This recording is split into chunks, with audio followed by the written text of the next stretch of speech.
और इस वक्त झारखंड स्थापना दिवस के मौके पर मोरहाबादी मैदान में भव्य कार्यक्रम का आयोजन किया गया है, जहां मुख्यमंत्री सभी को संबोधित कर रहे। आदरणीय दिसोम गुरु शिबू सोरेन जी, यहां उपस्थित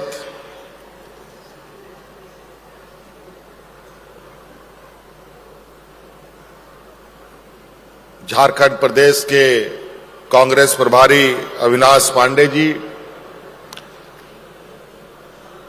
यहां उपस्थित हमारे साथ हमारे मंत्रिमंडल सहयोगी आदरणीय आलमगीर आलम साहब, यहां उपस्थित हमारे मंत्रिमंडल सहयोगी बड़े भाई सत्यानंद भोक्ता जी, यहां उपस्थित राज्यसभा सांसद महुआ मांझी जी, यहां उपस्थित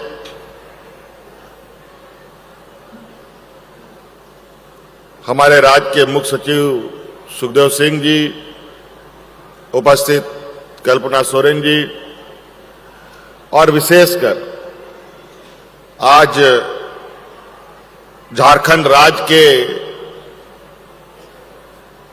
जन्म उत्सव के इस शुभ दिन पर आए हुए राज्य के विभिन्न जिलों से, प्रखंडों से आप सभी माताएं, बहनें, किसान भाइयों, बड़े बुजुर्ग, हमारे छात्र छात्राएं,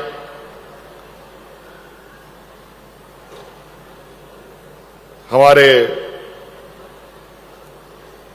सरकार के कर्मचारीगण, पत्रकार मित्रों, सरकार के सभी वरिष्ठ पदाधिकारीगण, आप सबका मैं आज इस स्थापना दिवस में अपनी ओर से ढेर सारी शुभकामनाएं देते हुए अपनी ओर से जोहार करता हूं।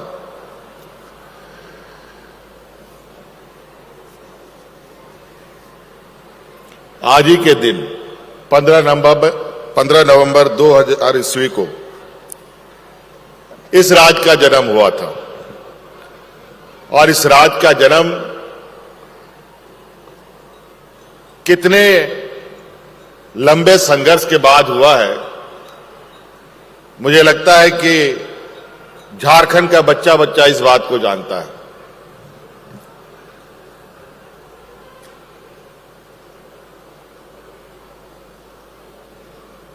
झारखंड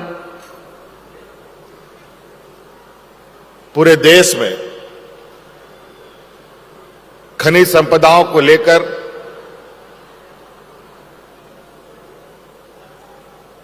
देश और दुनिया में एक अलग पहचान भी बनाता है, लेकिन साथ साथ में ये हमें मालूम होना चाहिए, ये खनिज संपदा के साथ साथ ये धरती वीरों की भी धरती रही है। चाहे भगवान बिरसा मुंडा हो, चाहे सिद्धू कान्हू हो, चाहे अनेकों ऐसे वीर सपूत जो किताबों में, कहानियों में, उपन्यासों में आप उनके नाम को पहचाने सुनेंगे, ऐसे वीर सपूतों ने जन्म लिया। आज 15 नवंबर का भी सिर्फ स्थापना दिवस नहीं, बल्कि हमारे इस झारखंड के धरती आबा भगवान बिरसा मुंडा जी का भी जयंती दिवस है।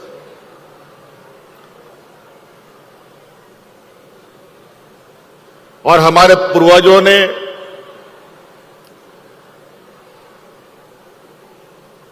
सदियों से अपने हक अधिकार की मांग को लेकर संघर्ष किया, अनेक लड़ाइयां लड़ी, अनवरत, कभी रुके नहीं।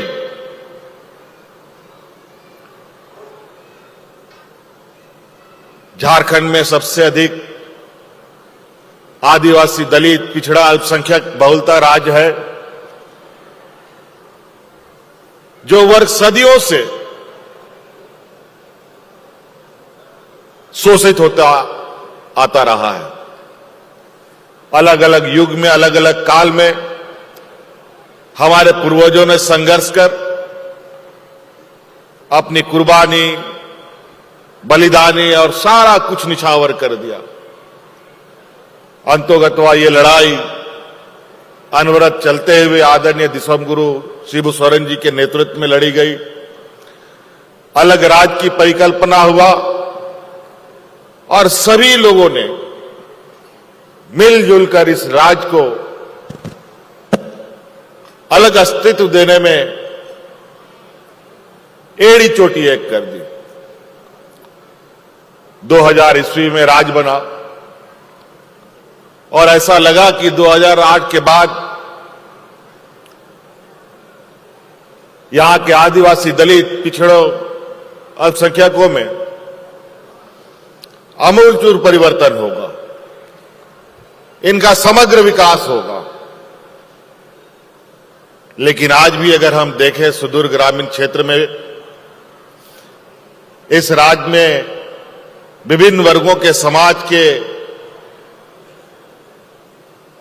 भीतर जो गरीबी है, जो अशिक्षा है, जो आर्थिक तंगी है, अभी भी पूरी तरीके से विद्यमान बैठा हुआ है। ना जाने कितने दिन और इस राज्य के गरीबों को संघर्ष करना पड़ेगा, यह समझ में नहीं आता था।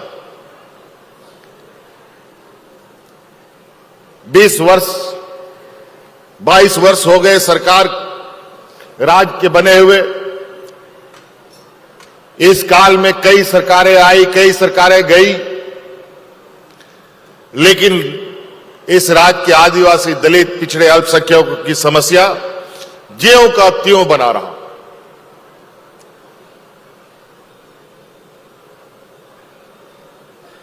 बहुत ही विचित्र स्थिति बन गई।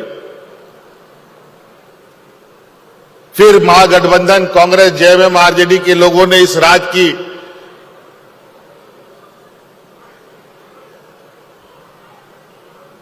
जो व्याप्त समस्या है उसका समाधान के लिए एक राजनीतिक जंग को जीता और 2019 में हम लोगों ने आपके आशीर्वाद से इस राज्य में सरकार बनाया, पूर्ण बहुमत की सरकार। और इतनी मजबूत सरकार विगत 20 वर्षों में कभी नहीं देखने को मिला। हां, यह बात जरूर है कि सरकारें बनी और चली,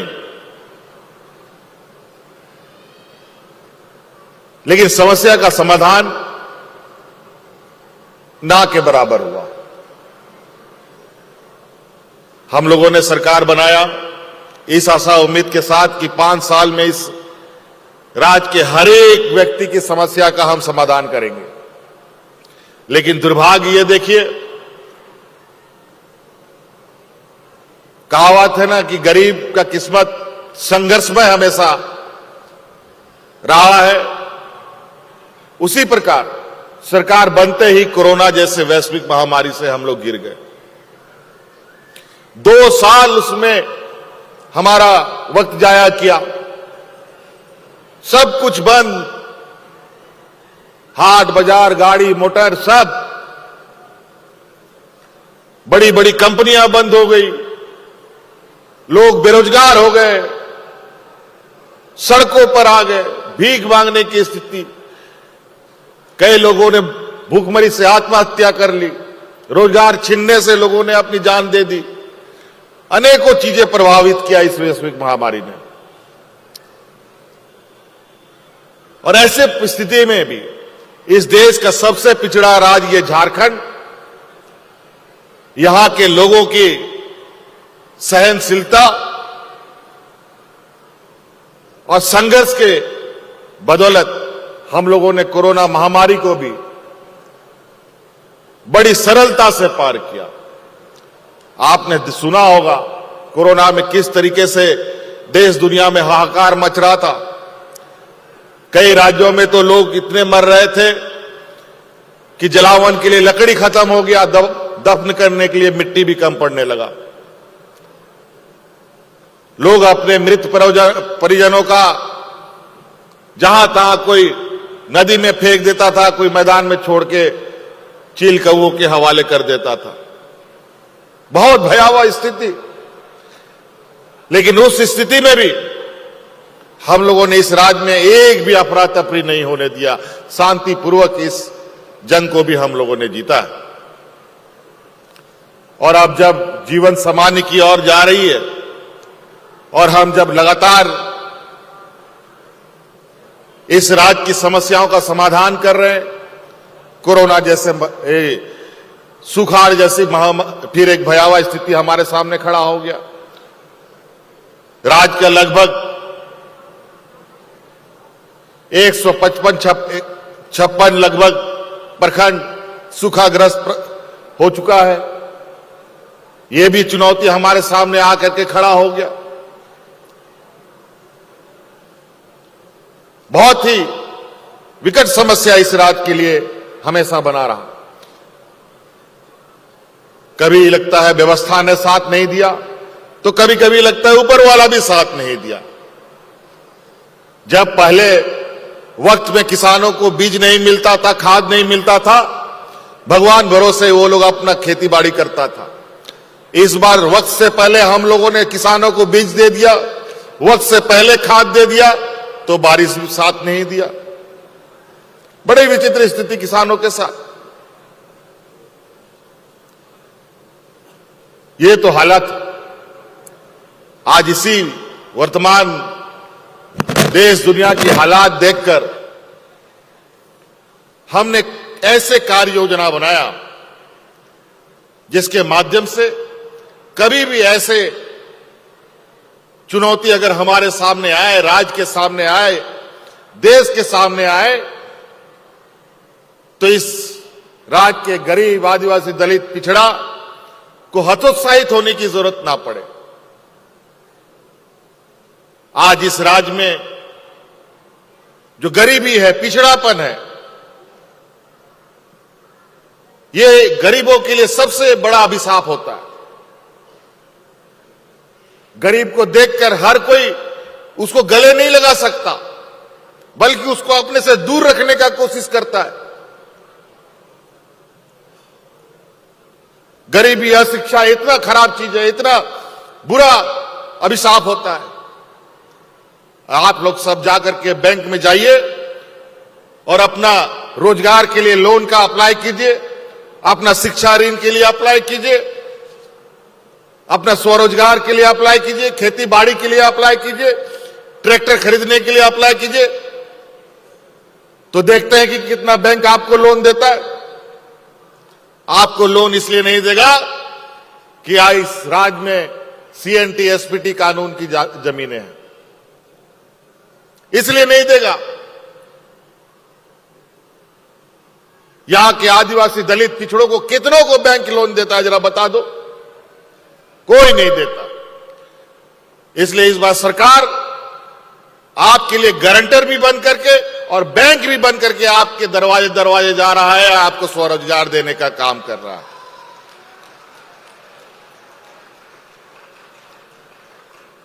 और भी मिनिमम, बहुत कम इंटरेस्ट पर आपको ऋण मुहैया करा रहा है, और उसमें भी अनुदान के साथ। ऐसा कोई बैंक आपको करके देगा? यहां किसान का लोन अगर 10,000 रुपया नहीं चुकता करता है तो तुरंत बैंक का नोटिस आ जाता है और केस मुकदमा हो जाता है बेचारा किसान पर। और वहीं बड़े बड़े पूंजीपति व्यापारी लोग लेके पैसा विदेश भाग जाता है, उसका कुछ नहीं होता। इस राज्य का बड़ा दुर्भाग्य गरीबों के साथ हमेशा रहा है। तो हमने ऐसे कार्य योजना बनाई जिससे हमारी ग्रामीण अर्थव्यवस्था को मजबूती प्रदान करे। चाहे वो बिरसा हरित ग्राम योजना हो, चाहे मुख्यमंत्री पशुधन योजना हो, चाहे मुख्यमंत्री रोजगार सृजन योजना हो,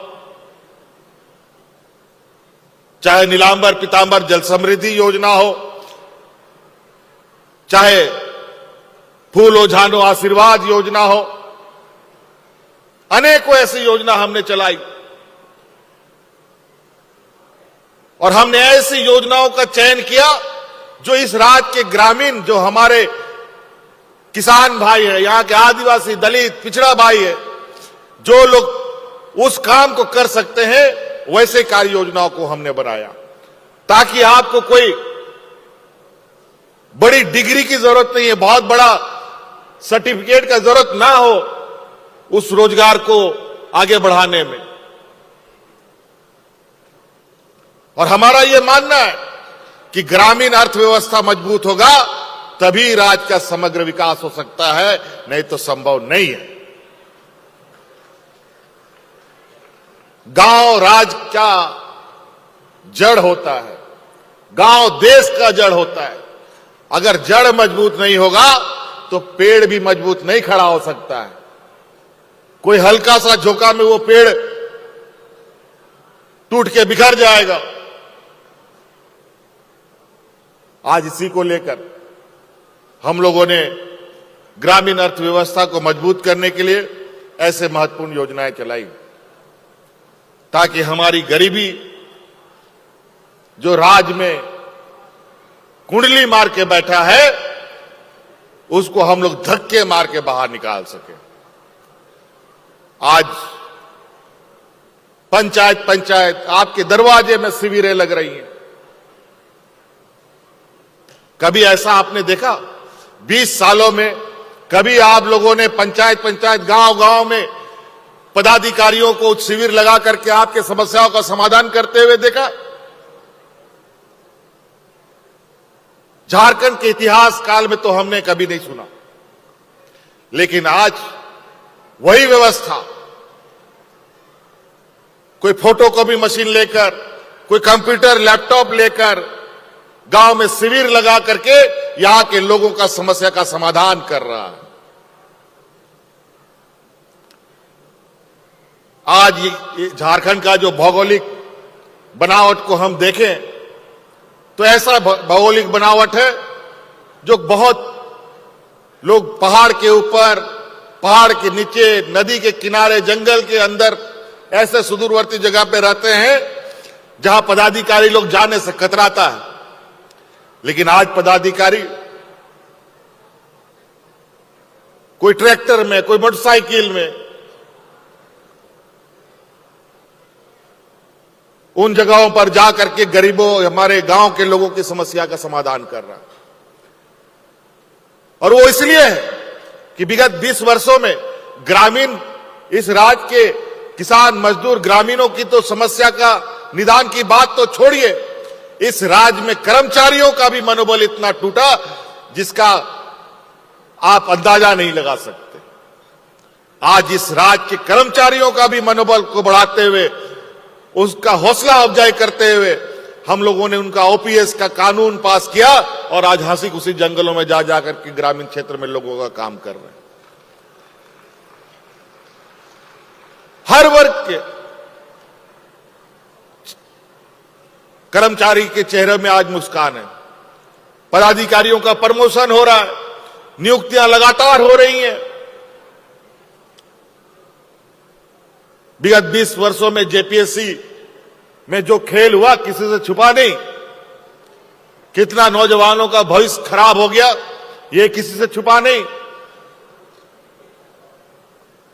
लेकिन इस बार जो लगातार आज के दिन में 1000 बच्चों का नियुक्ति हम लोगों ने आज इस मंच से दिया,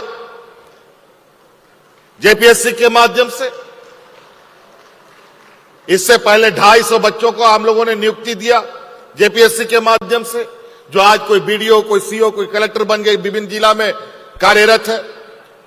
और सुनकर आपको आश्चर्य होगा कि उन 250 बच्चों में 32 बच्चे ऐसे थे जो बीपीएल परिवार से आते थे, जिसका मां बाप मजदूर था, जिसका मां बाप आंगनबाड़ी सेविका, सहायिका था, किसान था। ऐसे बच्चे आज बीडीओ, सीओ, कलेक्टर बनकर के हमारे राज्य के लोगों के सेवा में लगे हुए हैं। कभी ऐसा आप लोगों ने सुना? 20 वर्षों में।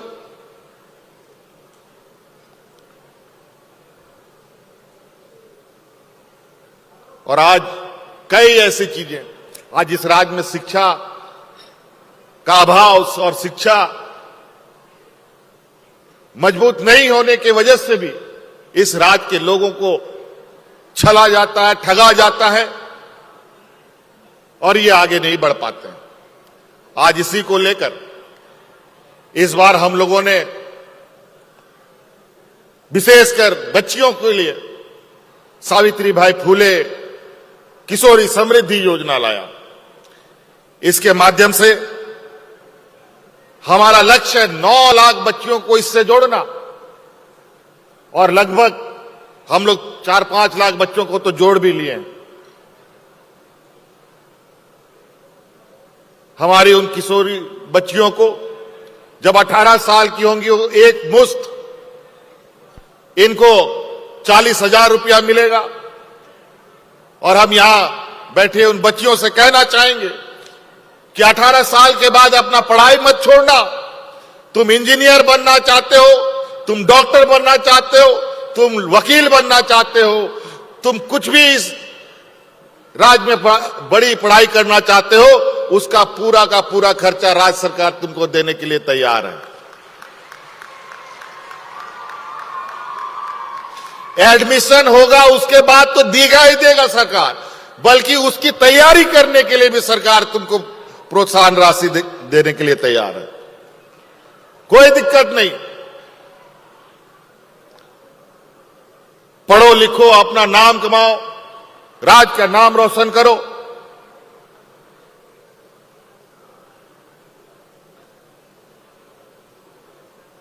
और तो और ऊंची पढ़ाई के लिए अगर विदेश में तुमको जाना हो तो विदेश में भी पढ़ाई के लिए राज्य सरकार आपको 100% स्कॉलरशिप पर भेजने का काम करेगी।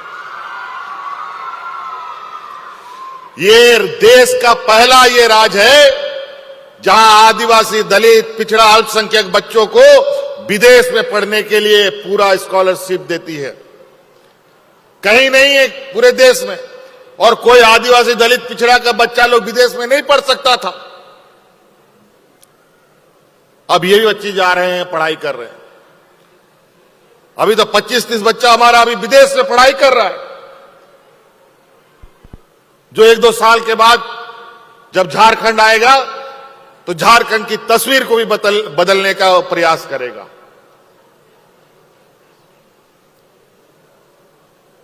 कई ऐसी चीजें जिसको लेकर हम नींव मजबूत करना चाहते हैं,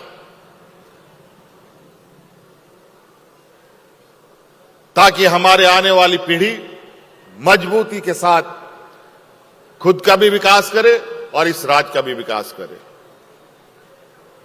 आज हम लोगों ने विशेष अभियान के तहत आपकी योजना, आपकी सरकार आपके द्वार कार्यक्रम चलाया।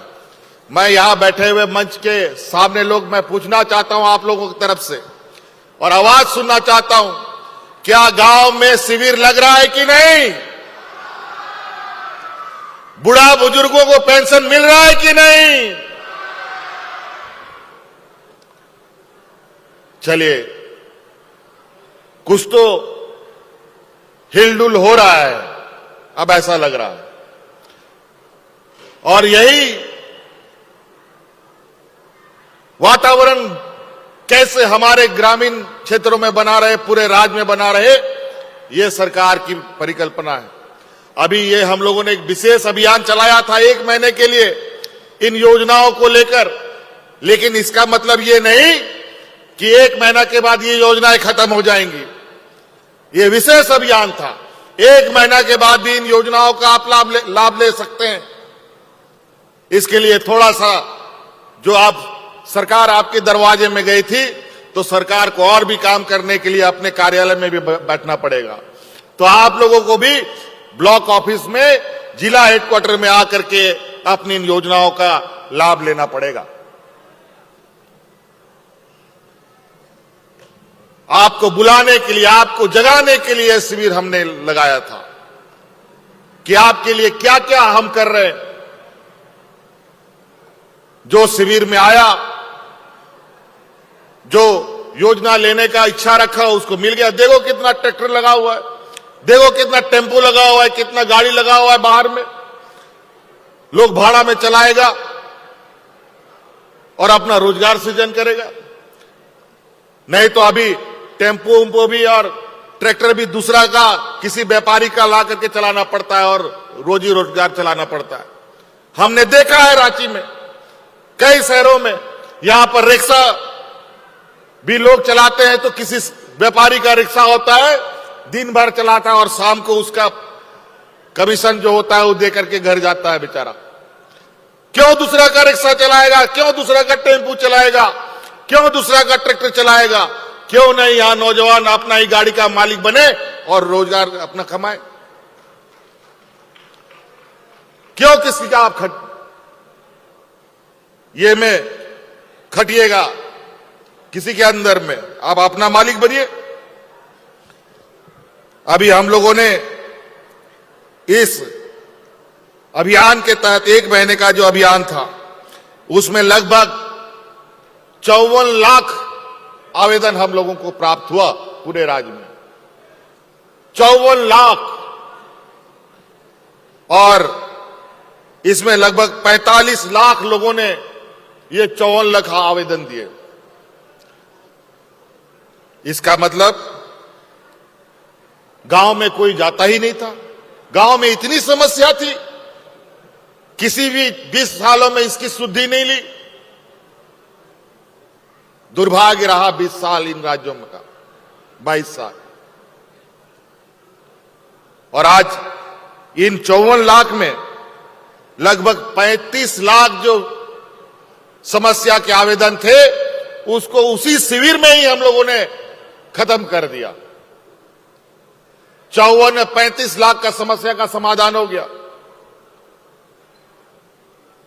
इससे पहले भी 2021 में हम लोगों ने शिविर लगाया था,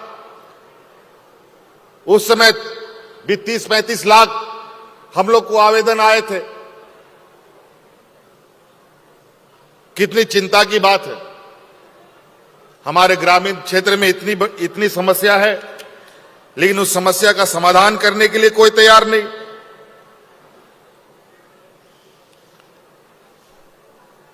तो कई ऐसी चीजें हैं, अगर हम बातें करना शुरू करें तो ये समय भी बहुत कम पड़ेगा। आप लोग बहुत दूर दराज से आए हैं, ठंड का भी मौसम है, मैं बहुत ज्यादा नहीं कहूंगा, लेकिन मैं इतना जरूर आपको आश्वस्त करता हूं, जिस तरीके से हम लोगों ने विगत 20 वर्ष 21 वर्ष भगवान भरोसे इस राज्य को छोड़ दिया, आपका आशीर्वाद रहा, आपका इसी तरीके से हमें आशीर्वाद मिलता रहा, तो आने वाला समय ये राज्य भगवान के भरोसे नहीं बल्कि ये राज्य अपने भरोसे पर खड़ा होगा और अपनी ताकत पर खड़ा होगा।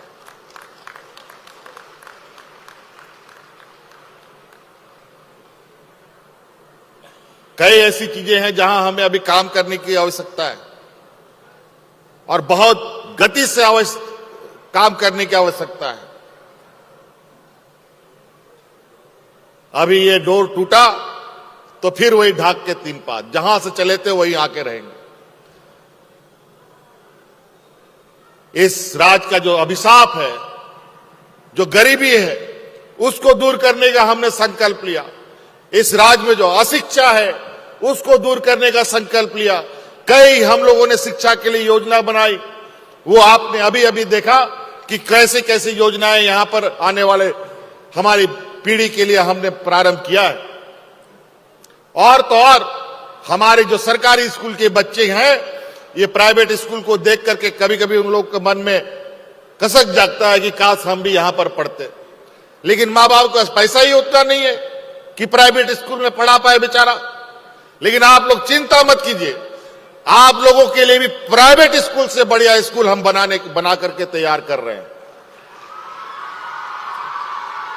और काम चल रहा है। लगभग वो काम बहुत हद तक कई जगह पे पूरा होने की स्थिति पर है। और उन स्कूलों में जो शिक्षक होंगे, जो प्रिंसिपल होगा, जो वाइस प्रिंसिपल होगा, जो टीचर होगा, उन सभी शिक्षकों का ट्रेनिंग हम अभी IIM में करवा रहे हैं। चिंता मत करो, वो भी सुसज्जित स्कूलों में से एक होगा। पंचायत हो, प्रखंड हो, जिला हो, सभी जगह। लेकिन फेज वाइज इसको हम लोग शुरू करेंगे। अगला सत्र हमारा प्रयास है कि उन स्कूलों में पढ़ाई हम शुरू कर दें। इसीलिए बहुत गति से उसमें हम लोग आगे बढ़ रहे हैं। ग्रामीण क्षेत्र में जो किसान भाई हैं, 20 वर्षों में यहां के खेतों में पानी नहीं पहुंच पाया, बड़ा दुर्भाग्य है। खेत का पानी तो छोड़िए, पीने का पानी भी साफ से नहीं पहुंच पाया। और हम लोगों ने आने वाले समय में बहुत बृहद कार्य योजना बनाते हुए आगे हम काम करना हम लोगों ने प्रारंभ कर दिया। आपका यूं ही साथ मिला तो अगले 5 साल में इस राज्य के हर एक खेत में पानी पहुंचाने का काम यह सरकार करेगी।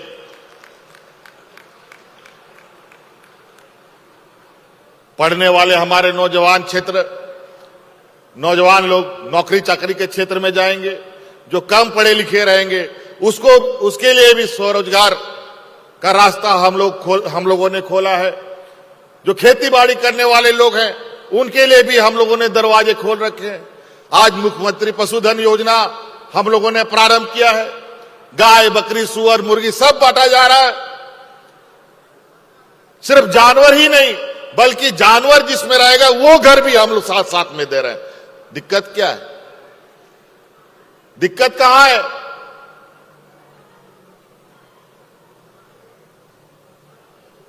इसीलिए ऐसी व्यवस्था हम लोग खड़ा करना चाहते हैं। अभी आप लोग इस राज्य के ग्रामीण क्षेत्रों में लोग अधिकतर राशन कार्ड के भरोसे जी रहा है, अपना जीवन चला रहा है। गरीबी इतनी, पिछली सरकार में 11 लाख राशन कार्ड से लोगों का नाम हटा दिया गया। गरीबी इतनी कि हम लोगों की मजबूरी बन गई और 20 लाख अतिरिक्त राशन कार्ड बना के बांटना पड़ा। गरीबी इस राज्य में इतना कि हम लोगों को पूरे राज्य में सर्वजन पेंशन करना पड़ा। यह देश का पहला राज्य है इस राज्य में सब बुजुर्गों को, सब विकलांगों को, सब एकल महिलाओं को, सब विकलांगों को, विधवा महिलाओं को पेंशन दिया जा रहा है। हम ऐसी वातावरण बनाना चाहते हैं कि आने वाला 10 सालों के अंदर हमारे ग्रामीण अर्थव्यवस्था हम इतना मजबूत करेंगे कि हमारा जितना भी राशन कार्ड में जीने वाले लोग अपना राशन कार्ड फाड़ फाड़ कर जलाने का काम करेगा।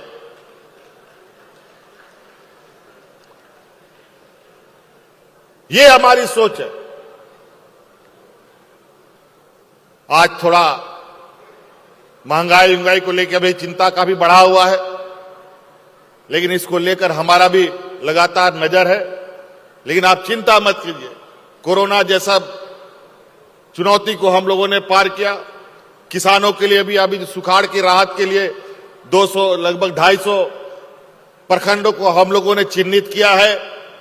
और अभी इस स्थापना खत्म होने के बाद पुनः गांव में, पंचायतों में ऐसे शिविरें लगाई जाएंगी फिर से, जहां फिर 31 लाख किसान का चयन होगा और 3500 रुपया, 3500 रुपया अग्रिम सहायता के रूप में उसको उपलब्ध कराने का काम किया जाएगा।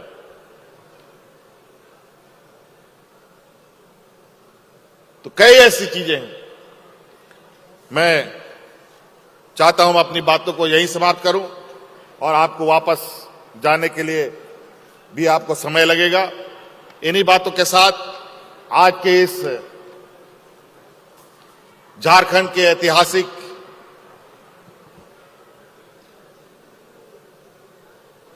दिन पर कई ऐतिहासिक बातें भी आपने सुनी। अभी हम लोगों का 11 नवंबर का दिन, हमें भी नहीं पता था 11 नवंबर झारखंड के इतिहास के लिए इतना महत्वपूर्ण दिन होगा। आपको मैं बताता चलूं कि 11 नवंबर को 11 नवंबर 1908 का दिन है जहां इस राज्य में सीएनटी कानून लागू किया गया था और 11 नवंबर ही पिछला साल का है जहां हम लोगों ने सरना धर्म कोड पारित किया था और ये 11 नवंबर ही है 2022 जहां हम लोगों ने 1932 और ओबीसी का आरक्षण देने का काम किया। ये संजोग बस है। आदरणीय गुरुजी हमारे समक्ष बैठे हैं जिन्होंने ये राज बना करके हमें सौंपा। आज उनके नेतृत्व में ये राज मिला, आज उनके आशीर्वाद से ये सरकार बन रहा है और ये हमारी सरकार आपको 1932 देने का काम और ओबीसी देने का काम किया है। ये सौभाग्य की बात है।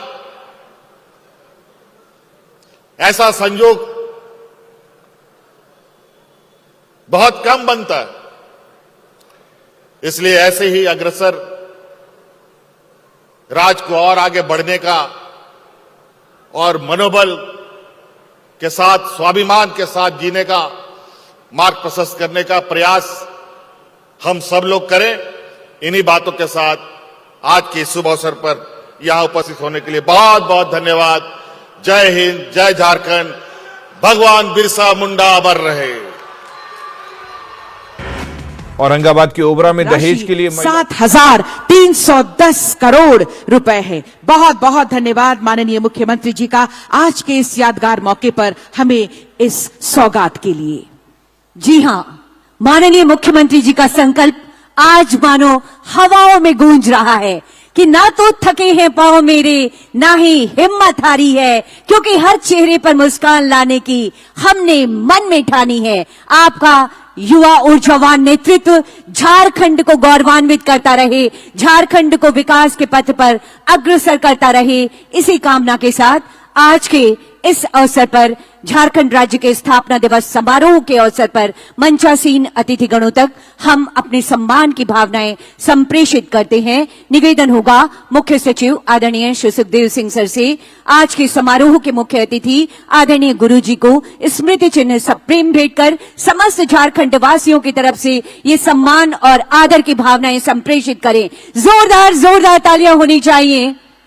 गुरुजी जिन्होंने अलग झारखंड का सपना देखा, एक उलगुलान किया और जिनके प्रयासों से आज हम अपने अलग झारखंड की खुली हवाओं में, आजाद हवाओं में सांस ले रहे हैं और विकास की नई इबादत लिख रहे हैं।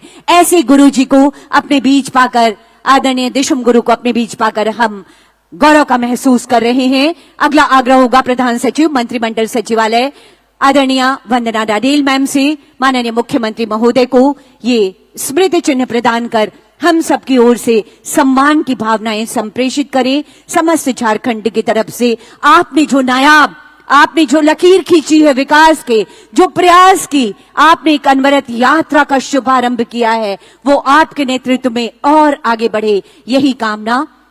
अगला आग्रह होगा उपायुक्त रांची राहुल कुमार सिन्हा सर से। हमारे बीच समारोह के विशिष्ट अतिथि आदरणीय श्री अविनाश पांडे सर हैं। ये सम्मान की भावनाएं झारखंड की धरती पर बिरसा मुंडा के जन्म दिवस और राज्य के स्थापना दिवस के अवसर पर अपने विशिष्ट अतिथि के रूप में आदरणीय अविनाश पांडे जी को हम यहाँ पर सम्मान स्वरूप ये स्मृति चिन्ह प्रदान कर रहे हैं। उपायुक्त महोदय से ही अगला आग्रह होगा माननीय मंत्री आदरणीय श्री आलमगीर आलम सर का ये सम्मान, ये स्मृति चिन्ह उन्हें भेंट करें।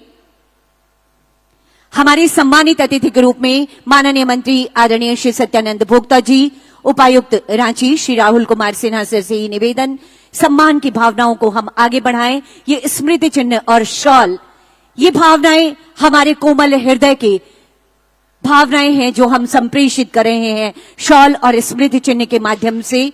हमारे बीच समारोह की सम्मानित अतिथि के रूप में आदरणीय कल्पना सोरेन मैम हैं। हम स्वागत और सम्मान की भावनाएं आप तक संप्रेषित करते हैं। स्मृति चिन्ह और ये शॉल हम आपको भेंट करते हैं समस्त झारखंड वासियों की तरफ से।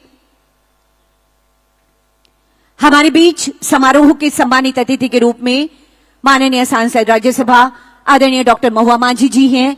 ये सम्मान की भावनाएं आप तक सहृदय से हम वंदन, अभिनंदन और सप्रेम भेंट आप तक करते हैं। उपायुक्त महोदय से ही आग्रह होगा, मुख्य सचिव महोदय हमारे बीच हैं, ये सम्मान की भावनाएं स्मृति चिन्ह के रूप में हम आपको संप्रेषित कर रहे हैं।